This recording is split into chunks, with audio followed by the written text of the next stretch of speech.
È stato documentato durante l'attività investigativa un comportamento anomalo dell'indagato che si è recato in un fondo agricolo e successivamente poi i carabinieri su quel fondo hanno rinvenuto una scarpa la cui impronta poi è risultata combaciare perfettamente con un'impronta che era stata repertata sulla scena del crimine.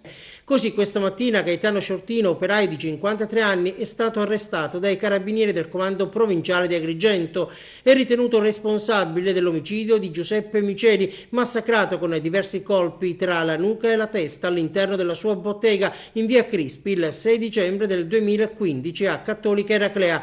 Il corpo del marmista 67enne venne trovato dal fratello all'interno dell'immobile con il volto completamente tumefatto, con macchie di sangue sparse ovunque. Eseguita l'autopsia arrivò il verdetto: morte determinata da una brutale aggressione con corpi contundenti utilizzati per colpirlo violentemente al volto, al capo e al torace. Oggetti rinvenuti e sequestrati poi dai carabinieri sul luogo del delitto: 2 motorini per autoclave, un piatto di marmo e un Boster.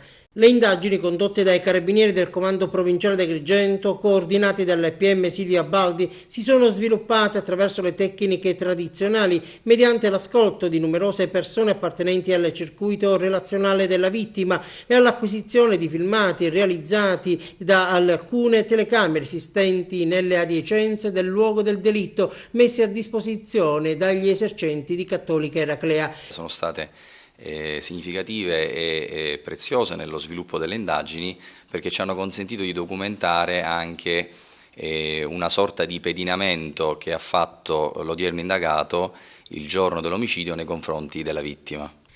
Quella mattina del 6 dicembre di quasi 2 anni fa avrebbe, secondo l'accusa, pedinato per circa 3 ore la vittima. L'attenzione degli inquirenti, facendo leva sui filmati, si concentrò su una vettura, una Fiat Punto di colore nero. Le verifiche sulla targa dell'auto ed altri accertamenti hanno consentito di individuare il conducente. Successivamente, sempre secondo la ricostruzione degli investigatori, i figli di Sciortino avrebbero distrutto e disperso in aperta campagna alcuni strumenti di lavoro, risultati essere di proprietà di Giuseppe Miceli. Al momento non è chiaro però il movente.